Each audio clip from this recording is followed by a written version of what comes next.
छात्रों, व्याकरण का हिस्सा हम देख रहे हैं कि वाक्य के भेद हम व्याकरण में देख रहे हैं।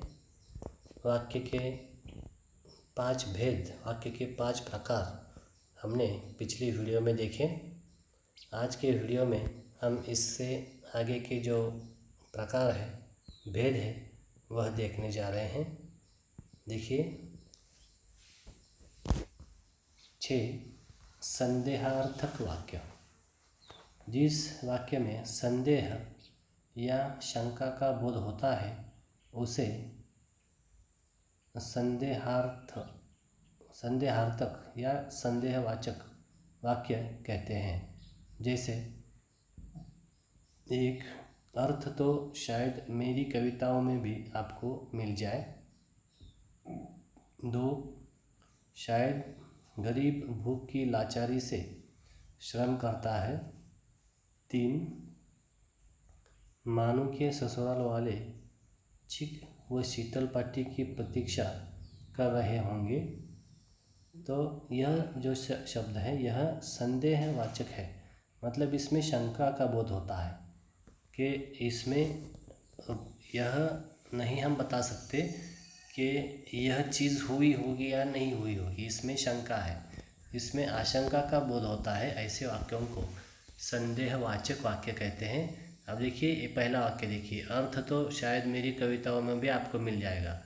तो मेरी कविता में शायद आपको अर्थ मिल जाएगा, वरना हो भी सकता है कि ना भी मिले, मतलब मेरी कविता में अर्थ हो भी सकता है और नहीं भी हो सकता है।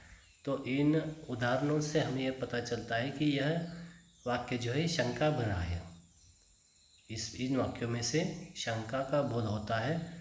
यह वाक्य जो है पूरी तरह से सही वाक्य नहीं होता है, इसलिए इसमें संदेह होता है, शंका होती है, और शंका होने की वजह से इसको संदेहवाचक या संदेहार्थक वाक्य कहते हैं। अब दूसरा वाक्य देखिए, इसमें से शायद गरीब भूख की लाचारी से श्रम करता है। अब देखिए, शायद मतलब पक्का नहीं बोल सकते। तो जब हम किसी चीज़ के लिए बारे में पक्का नहीं बोल सकते तो उस वाक्य में हम शायद का इस्तेमाल करते हैं कि शायद गरीब भूख की लाचारी से श्रम करता है।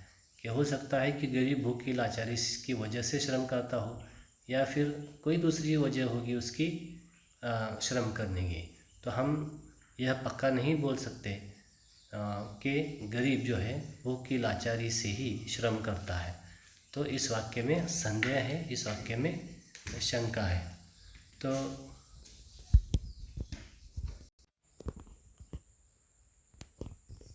तो इस वाक्य में हमने देखा कि हम जो वाक्य कह रहे हैं उसके बदल उसमें हम पक्का कुछ कह नहीं सकते हैं। शायद गरीब भूख की लाचारी से श्रम करता है, तो इसमें शंका है। अब देखिए, मानू के ससुराल वाले चिक व शीतल पाटी की प्रतीक्षा कर रहे होंगे। तो यहाँ भी शंका है, यहाँ भी शायद कर सकते हैं या फिर नहीं भी कर सकते। तो जब हम किसी वाक्य के बारे में पक्का नहीं कह सकते हैं तो ऐसे में हम जो वाक्य कहते हैं उसे संदेहार्थक या फिर संदेशवाचक वाक्य कहते हैं। अब देखिए, समझ में आया यह प्रकार वाक्य का।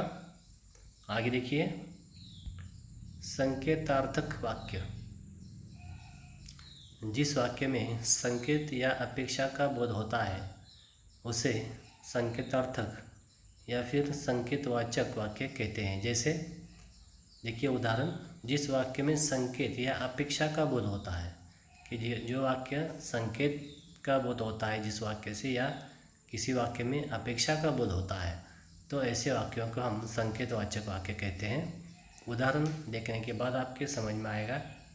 देखिए, एक, अगर गाय दूध नहीं देगी तो इसका क्या करेंगे।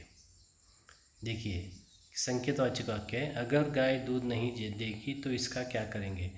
तो इससे संकेत मिलता है कि गाय दूध नहीं देंगे तो फिर क्या होगा इसका। तो इस वाक्य में क्या है कि संकेत है, अपेक्षा है कि गाय दूध देगी तभी इसका कुछ कर सकते हैं। अगर गाय दूध नहीं देती है तो इसका क्या करेंगे। दूसरा वाक्य देखिए, चुपचाप पड़ा रहूँगा तो कोई मिलने वाला तंग नहीं करेगा। चुपचाप पड़ा रहूँगा तो कोई मिलने वाला तंग नहीं करेगा, यह संकेतवाचक वाक्य है। तीसरा वाक्य देखिए, अगर अच्छा काम करोगे तो मोहर छाप वाली धोती दूंगी। तो यहाँ भी क्या है कि संकेतार्थक वाक्य इसको भी कहा गया है। अब देखिए 7वां प्रकार हमने देखा।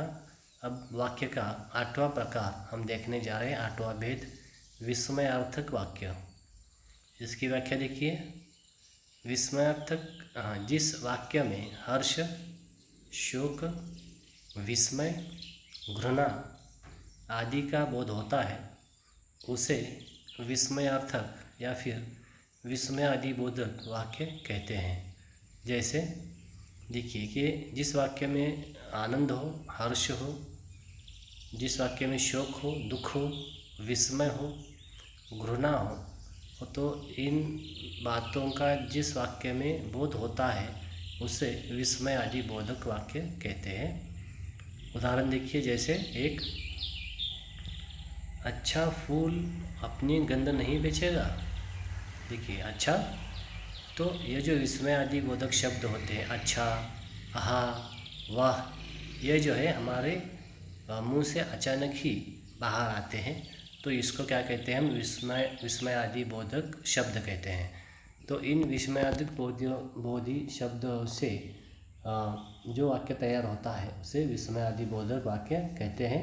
तो इसमें हो सकता है कि शोक भी हो, हर्ष भी हो, आनंद भी हो, दुख भी हो, घृणा भी हो, तो इसे विस्मय आदि बोधक वाक्य कहते हैं। देखिए उदाहरण, अच्छा फूल अपनी गंध नहीं बेचेगा। तो अच्छा यह शब्द जो है यह क्या है कि अचानक मुंह से निकल आया है, बहुत दुख के कारण या बहुत हर्ष के कारण, बहुत आनंद के कारण ऐसे शब्द मुंह से अचानक ही बिना सोचे समझे बाहर आते हैं। दूसरा देखिए, आहा, हमने बहाना सोच लिया। आहा, हमने बहाना सोच लिया। तीसरा, वाह, कैसी सुगंध है। तो यह जो शब्द है देखिए, अच्छा, आहा, वाह, ये जो है यह विस्मय आदि बोधक शब्द है। तो इससे जो वाक्य बनता है उसे विस्मय आदि बोधक वाक्य कहते हैं, जिसमें हर्ष, शोक, विस्मय, घृणा आदि का बोध होता है, उसे विस्मय आदि बोधक वाक्य कहते हैं। तो यह इस तरह से हमने देखा कि अर्थ के हिसाब से इन वाक्यों के 8 प्रकार जो है होते हैं। तो हमने देखा 6ठा प्रकार संदेहार्थक वाक्य, 7वां संकेतार्थक वाक्य, 8वां विस्मयार्थक वाक्य। तो यह 8 प्रकार, कल हमने इसके बाकी 5 प्रकार भी, इसके बाकी 5 भेद भी हमने कल के वीडियो में हम देख चुके हैं। और बाकी जो 3 प्रकार रह गए थे, 6, 7 और 8, वो आज हमने उसका अध्ययन किया है। तो मेरा ख्याल है आपको यह व्याकरण का भाग जो है समझ आया होगा। तो इससे आप क्या करेंगे कि 8 इसके जो भेद है, इसके जो प्रकार 8 है, इसका एक एक प्रकार का एक एक उदाहरण आपको लिखना है, जो कि यहाँ पर दिया नहीं है। आपको खुद तैयार करना है और खुद तैयार करके आपको इस एक एक उदाहरण, हर प्रकार का, हर भेद का एक एक उदाहरण आपको लिखना है और उसको देखना है कि वह गलत ना हो, वह उदाहरण जो आप दे रहे हो वह गलत ना हो, सही तरीके से लिखा गया और सही उदाहरण हो। तो इसके बारे में थोड़ा सचेत रहिएगा। तो आज के वीडियो में हम यहाँ पर रुकते हैं और दिया हुआ स्वाध्याय जो है आपका, आप बराबर लिखते रहिएगा और उसका फ़ोटो निकाल कर व्हाट्सएप ग्रुप पर आपने डालते रहिएगा। तो आज की वीडियो में इतना ही। धन्यवाद।